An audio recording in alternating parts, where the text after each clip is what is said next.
Welcome back to the swamp, my friends, and welcome if you're new. Today I'm going to be sharing some creepy and downright strange deep woods horror stories sent in by viewers just like you. As always, if you have a story that you would like to share in a future episode, be sure to submit it at swampdweller.net or the email you can find in the description down below. I would love to share your story with everyone here in the swamp. Now, without further ado, be sure to hit that like button, subscribe if you're new, and get ready for these strange and downright creepy deep woods horror stories that'll freak you out tonight.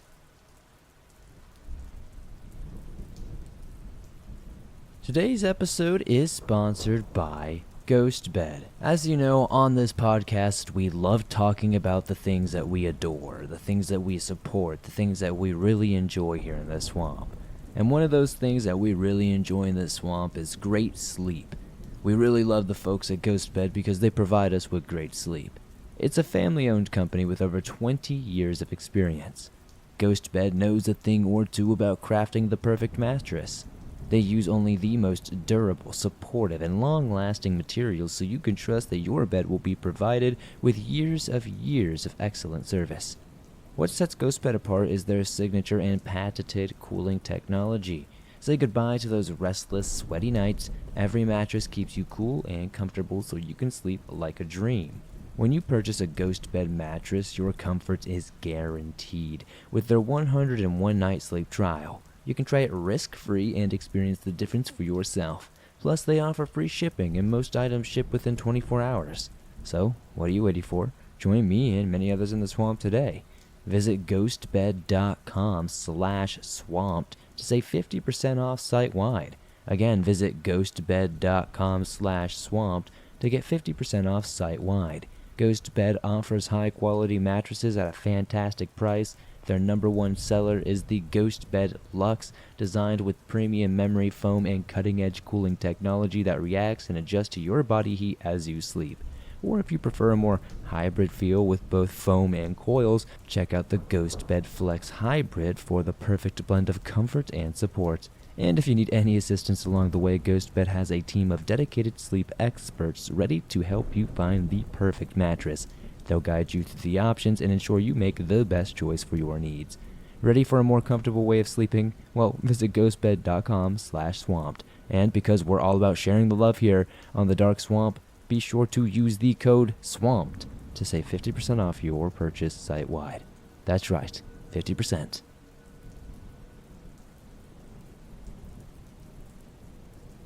Possible Dogman Encounter by Richard. This story happened a few years ago, and I've been sitting on it for quite some time.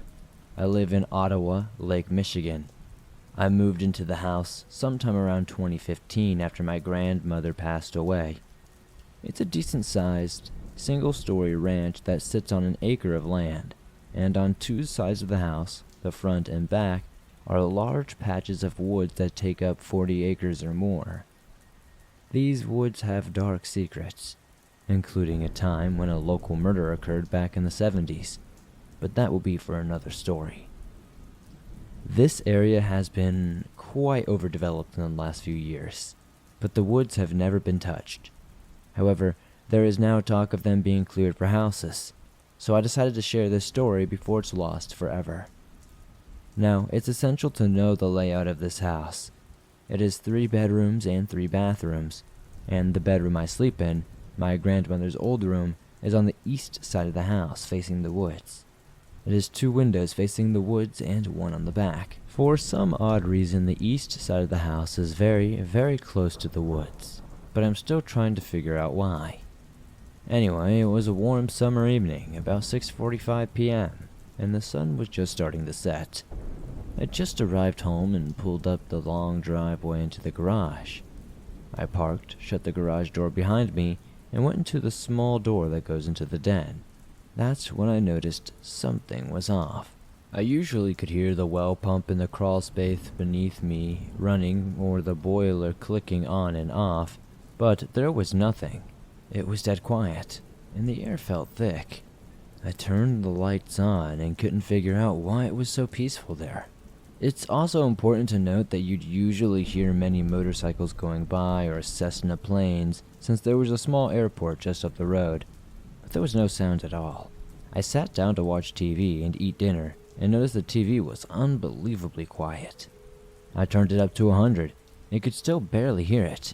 I chalked it up to lousy TV reception since it was an antenna TV and finished eating. I cleaned up, walked through the kitchen to the hallway, and went to the bathroom to fill the bathtub. As I made my way down the hallway, I suddenly felt an overwhelming dread wash over me, but I tried to brush it off. I went into the bathroom and began filling the tub. The faucet was unbelievably quiet again while I was filling the tub, and I was getting a bit creeped out. I walked into the bedroom to grab my clothes out of the closet, which had one of the windows facing the woods just to the right of it. I was rummaging around the closet getting my clothes out when I suddenly wanted to look out the window. When I did, I wish I hadn't.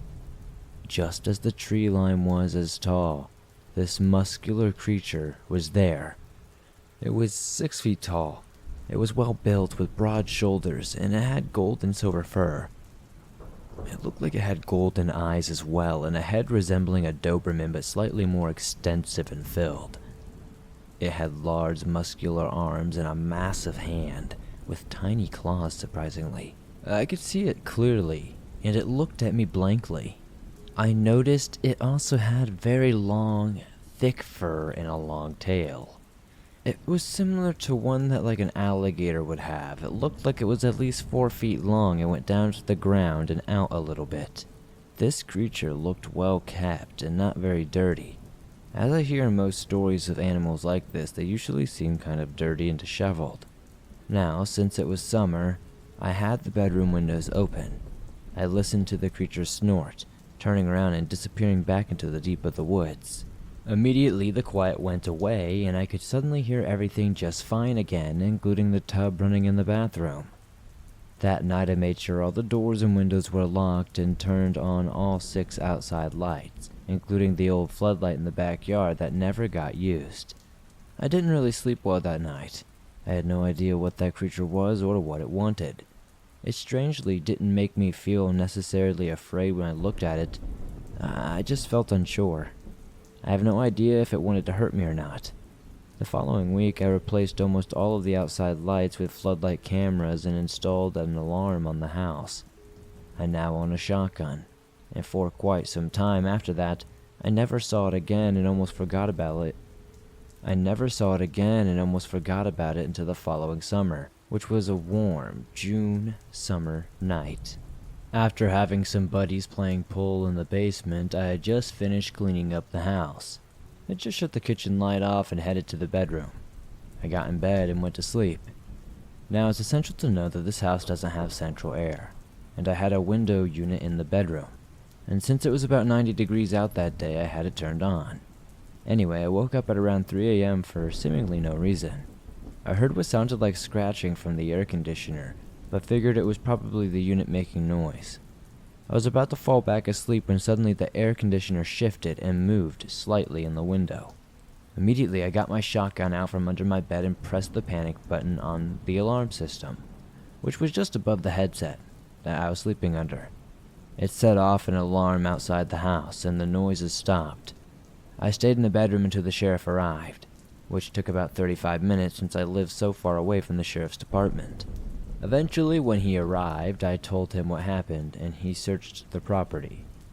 I remember installing a security camera on that side of the house and checking the footage.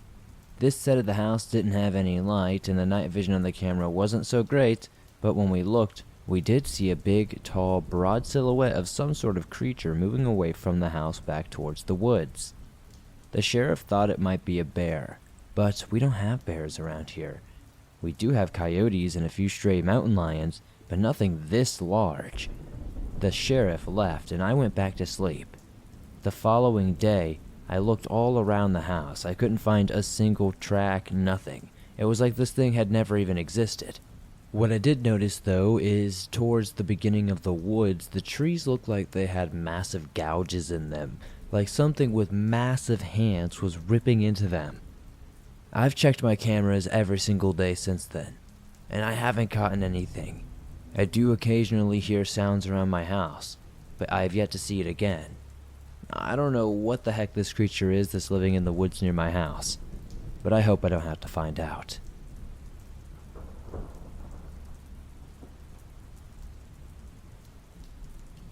I've lived in this town all of my life.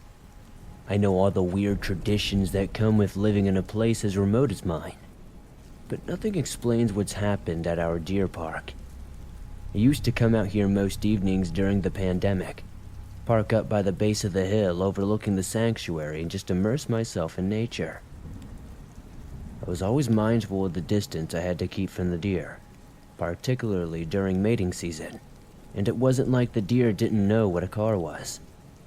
These were in their own reserve, sure, but the trail cut right through their vast fields, and they'd grown accustomed to seeing cars all manner of times in day and evening, which is what made the situation much more unsettling.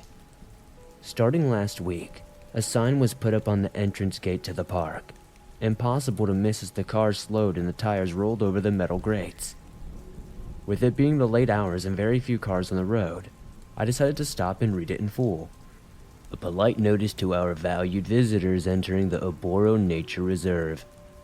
Our deer are exhibiting unusual behaviors, and we are politely requesting you observe the following guidelines in place as to best protect yourself and the well-being of our deer. 1. While the park is open 24 hours a day, we are recommending visitors do not stop their cars during observable grazing periods and on midsummer nights. You are welcome to drive through and observe from a distance, but please do not slow down or stop. 2. Should you be slowed or stopped at any other time and the deer be curious by your vehicle, act calmly and do not speed up. Let them inspect you and judge you as a safe passerby. If they begin snorting, that is your cue to leave. 3. There have been reports of deer standing on their hind legs and remaining idle in the fields. These rumors are a fallacy. Please do not pay attention to them. 4. There is a black stag that holds dominion over the western herd. His antlers are sharp and his stride is impressive, but do not attempt to approach him. Please pay him the respect you would normally and do not stare at any of the females in his harem. He will charge you. Bucks are not friendly. 5. Deer remember faces. They can recognize you from a distance and will verify your smell as you get closer, listening intently the entire time. There are many of them and only one of you. You would do well to mind that. 6. Lastly, no matter what salacious rumors have been propagating amongst the community, the deer are not congregating in the dead of night. Deer are social animals that sleep and graze together in a herd. This is normal. The deer are acting normally. Drive safely. Keep your doors locked and have a lovely drive in the Oboro Nature Reserve. Strange, right? The notice wasn't your usual steel sign with carefully embossed wording. Rather, it had been hastily marked up and nailed to the wall adjacent to the welcome sign, as if in a hurry. I'd not heard any sorts of rumors around town, and nobody had complained about the deer park at all. We're a population of maybe 2,000, so it's not very difficult for word to get about. Still, I had my routine and intended to stick to it. Some of the info was valuable for newcomers. There was indeed a large buck who paraded the western herd. His name was Jojo, and I fully believed he would gore anyone who outstayed their welcome or got too close. Beautiful specimen of muscle and authority. He ensured his harem would never be straying too far from him, and he seemed to be borderline obsessive about making sure they never went across the eastern side where the large swaths of trees were at. In fact, I'd observed him on multiple occasions actively nudging or ramming younger males away from the split in the road and back to safety. On the rare occasion that a member of the herd crossed the line, he would refuse to acknowledge them and actively keep them away from entering back, as if they were banished. As I drove through the archway, I'd realized I had not seen many deer in the eastern section of the park. Looking out my window and staring at the makeshift forest to my right and a burning question coming to the forefront of my mind that didn't leave as I reached the hill overlooking both sides of the hill. Where are the rest of the deer? It was, to say the least, unnerving to sit there and tried to enact my ritual of riding under a clear night when there was a strict absence of the herd where they should be. I tried my best to focus, but something was just burning in my mind, pulling my eyes back to look at that same spot, time and time again. Eventually, I decided that I needed to get some fresh air and take a better look, satiate my curiosity, and then, with my mind at ease, I can get back to finishing my blog. The air is humid when I step outside. No breeze and the stars are out on full display. Thank goodness for no light pollution in the countryside. I leave the engine running and walk to the barrier my car is parked in front of, leaning over and taking a pair of binoculars I bring for slower days when I want to see the deer in better detail. As I direct my vision to the eastern herd, I see something darting in the tree line. It's quick, hairy, and seemed to move the second my binoculars motion toward it. Even a deer shouldn't be that spooked, especially from this distance. My joints seize up and I dang near drop the binoculars when I hear a familiar snorting from behind me. I turn and see Jojo, standing 15 feet from me, just by the rear of my car, and his eyes gleaming in my rear lights. His head is low, and his antlers are thick, sharp, and aimed at me. In that moment, I don't know if he was going to charge and whether I should be fighting for my life or not. Instead, I do as I was instructed and stay still, not making sudden movements as he snorts again, closing the gap between us slowly. As he gets within 5 feet of me, he rears his head up. I see the most baffling expression on his face for a fleeting moment. Fear. Something ripples through the eastern forest, and birds begin flying away in droves. Some of the deer herd in the western area are circling something, and Jojo immediately bounds down and out of sight to control the chaos. I waste no time getting in my car and driving down after them, keeping the doors locked, the windows open a crack, and my speed at a decent crawl. As I come along the embankment that connects to the road, I see Jojo running full sprint towards another deer.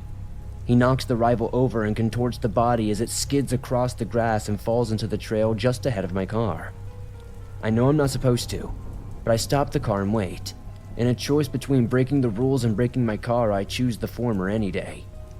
The western herd deer under Jojo's command are gathering behind him, making horrific shrieks of terror.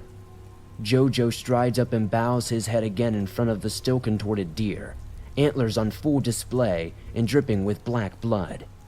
It was a clear threat. Do not come back here if you value your life.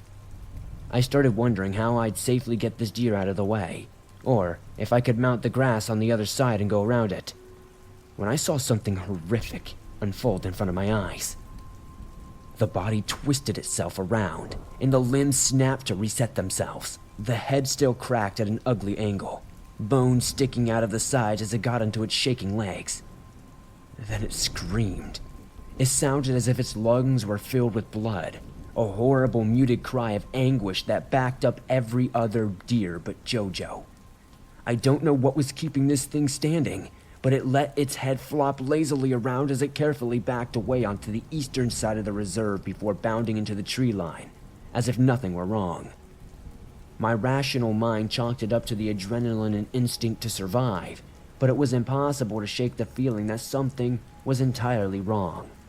I carried on driving as soon as the deer was out of sight, not looking at Jojo or the others as I carried on down the trail.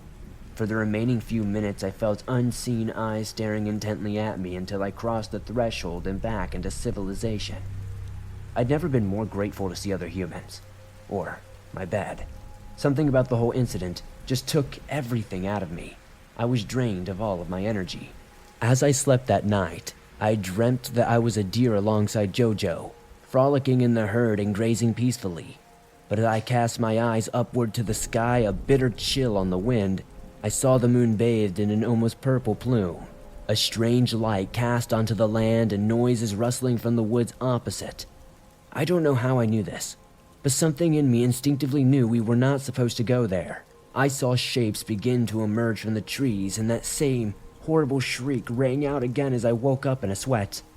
I leaned forward to catch my breath and grab a glass of water. As I changed positions to reach for my nightstand, I swear I heard something running up the trail to my house. I was probably still half asleep, maybe just imagining it, but that didn't make it any more unnerving. I decided it would be best to drive out the next night and confront my concerns head on, take the bull by the horns, or the deer by the antlers. If I'm not going to sleep soundly, then I should use my time wisely and document what I'm seeing. Maybe pass it to the rangers in the morning, right? When I drove back out there last night, the atmosphere was vastly different. A mist was enshrouding the trail, and most of the deer on the western side were huddled together, shaking and staring intently at the other side of the nature reserve. I couldn't see Jojo anywhere. Strange, I thought. Alpha males patrol their herds dutifully. Why wasn't he here? I parked up at the usual spot, making sure he wasn't around. I pulled out my binoculars again and stared at the eastern area. The clouds beginning to part as the moon shone through. There was movement all along the tree line as shapes began emerging one by one. I think it took my mind a moment to process what I was seeing. I'd finally seen the deer on the eastern side. But they were wrong. Very, very wrong. Standing on their hind legs and taking confident, awkward steps, they marched out of the trees with their heads craned to the sky. All of them emitting that horrible sound like their heads were being held underwater as they screamed. It reverberated in my ears and made my skin break out in goosebumps. There were dozens of them, maybe a couple of hundred. Some were dragging a structure with them, others hauling a writhing shape I couldn't quite see. They congregated in a small huddle, the center of which was obscured from my vision. I looked over to Jojo's herd and saw the fear in their eyes, so many of them shaking with their teeth bared. A primal fear we humans have largely lost in the safety of being the dominant species. But this night showed me we were not as powerful as we think we are. As the huddle broke away and began walking towards the edge of their field, I saw what they had been huddling around. Jojo. He was still alive but barely moving and breathing. His eyes glazed over. When he began to come to, he started shrieking like a fawn. It was unnerving. They dragged him to the structure, a primitive set of steps, and hollowed out a hole in its center, coated in a thick substance on the sides, just large enough for Jojo to be thrown into. I watched these things, these not deer, use their front hooves to hoist him up into the hole, his screaming incessant the entire time. They stood around it, their necks cracked as they stared at the moon and shrieked. I looked up with them, wondering if what they sought was up there in the skies, a kind of primitive god for these creatures. I should have known better, of course. Whatever god these deers prayed to, it didn't reside up above. No. It lurked deep below. A low groan called out in response. It possessed the same blood-filled lungs these monstrosities had, and Jojo's deer huddled closer together at its roar. Jojo had stopped moving, his crying completely gone as the not deer fell silent and formed a circle around their altar, snorting in unison. It grew to a fever pitch before something began dragging Jojo from beneath, ripping at his limbs and pulling until a horrific squelch indicated the top had separated from the bottom. The hole spurted out blood and chunks of deer as the not deer celebrated, danced in the rain, and feasted on the pieces. One final roar rang out from the unseen creature. It shook the ground, and I felt my balance waver for just a moment, steadying myself on the car. I know I should have booked it out of there, but I was desperate to understand what I was seeing. Rationalizing that perhaps this was a bizarre art piece, maybe a protest from some sort of animal rights group, or even a bunch of edgy satanic teens. But the rational voice in my head grew very, very quiet when I grabbed my binoculars to look again. Every single one of them were staring up at me, emotionless, black eyes fixated on my position. I didn't wait any longer. I drove out of there at a breakneck pace, not looking at either side of the park on my exit, and near coming off the road with the lack of traction. As I got to the archway, my tire smashing against the grate, I'd inadvertently attracted the forest ranger on duty. He pulled me over and walked up to my window, a friendly smile on his face. "You know there's a speed limit there for a reason, right, son?" Yeah, I'm sorry. I got a little spooked is all," I smiled back. Nerve shot to hell, he raised an eyebrow.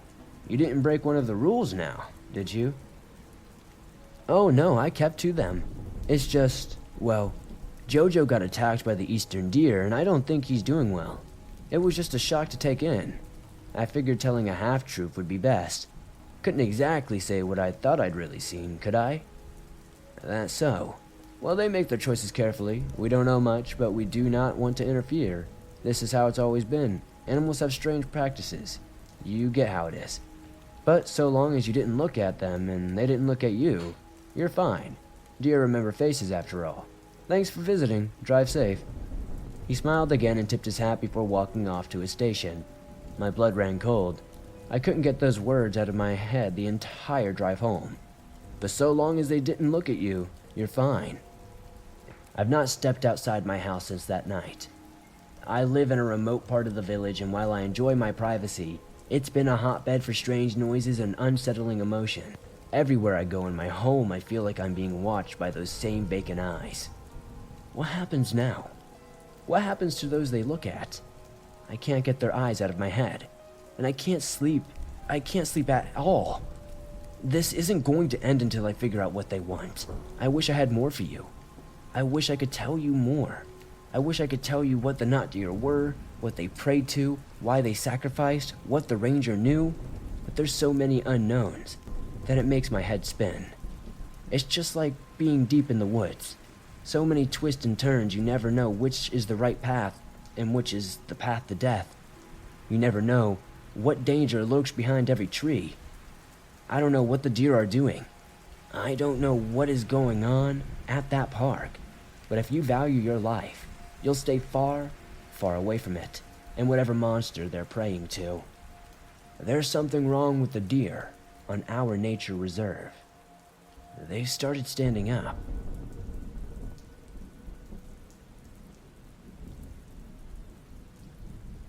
Thanks for listening to these creepy and allegedly true deep woods horror stories sent in by viewers just like you. As always, if you have a story that you would like to share in a future episode, be sure to submit your story at swampdweller.net or the email you can find in the description down below. I would love to share your story with everyone here in the swamp. It's stories like yours that help keep this show going on a daily basis. If you're on the go but don't have YouTube Premium but still want to download and listen to your favorite Swamp Dweller scary stories no matter where you are, you can download them absolutely free from Spotify, Apple Podcasts, Stitcher Radio, and pretty much everywhere else you can find your favorite podcast online. It's absolutely free and always will be. I'd love to know in the comments down below what story was your favorite tonight. It helps me pick out better stories in the future, and it's very much appreciated to see your reviews. I take them into account every time I make a new video. If you made it all the way to the end, today's code word is drowning fish. The funniest comment will be pinned in the top as always, and I always love seeing the things you guys come up with. Thank you guys so much for supporting the swamp the way you do. I'll see you all soon with another creepy episode.